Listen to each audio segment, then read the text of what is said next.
Speaking for who's thinking. Yeah. Today's topic, we talking about what reconciles you, us, right? His chosen people and those who choose to follow, right? What reconciles us to the Most High? What gets us back in his good graces? What allows us the chance to get in by the skins of our teeth? What allows this to happen? So we're going to go through some scripts, through some letters, right? We're going to see what it do. We're going to figure this thing on out.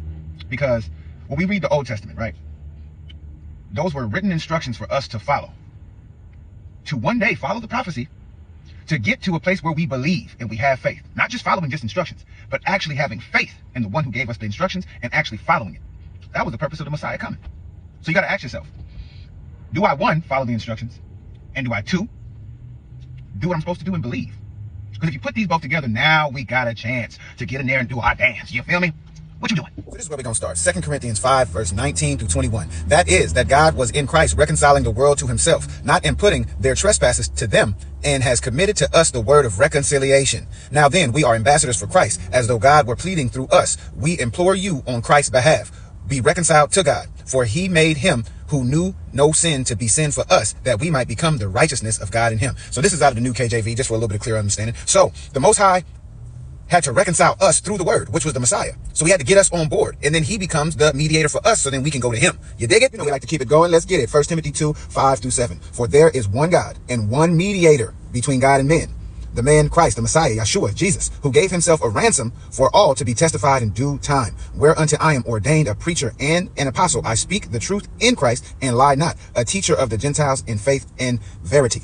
Right. So look, the Messiah is here to be a mediator, to get us on the right track. So while he was here, he performed the things to show us the faith part, right? Even though he walked in the law. That's why we keep the law and the faith. Go read Revelations 14 and 12. Might learn something, right? Now, what we're supposed to do is be a light because we're Israelites of Christ. Moving right along, Hebrews chapter 8, 5 and 6. Who serve unto the example and shadow of heavenly things, as Moses was admonished of God when he was about to make the tabernacle. For see, saith he, that thou make all things according to the pattern showed to thee in the mount. But now hath he obtained a more excellent ministry, by how much also he is the mediator of a better covenant, which was established upon better promises. So you see, that was the first step, is to follow the instructions, and then comes the more excellent ministry, which is faith, right? With the Messiah showing us. So now we got to keep both of those things. The mediator is coming to show us, right, to be established to get those promises. So we got to do things. Now let's go see a little bit what Moses was talking. Check this out in the law, Deuteronomy 29 and 29. The secret things belong unto the Lord our God, but those things which are revealed belong unto us and to our children forever, that we may do all the words of this law. So we're given a piece of the secret things from the heavens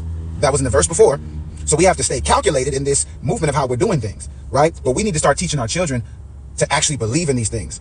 So we need to make this walk exciting.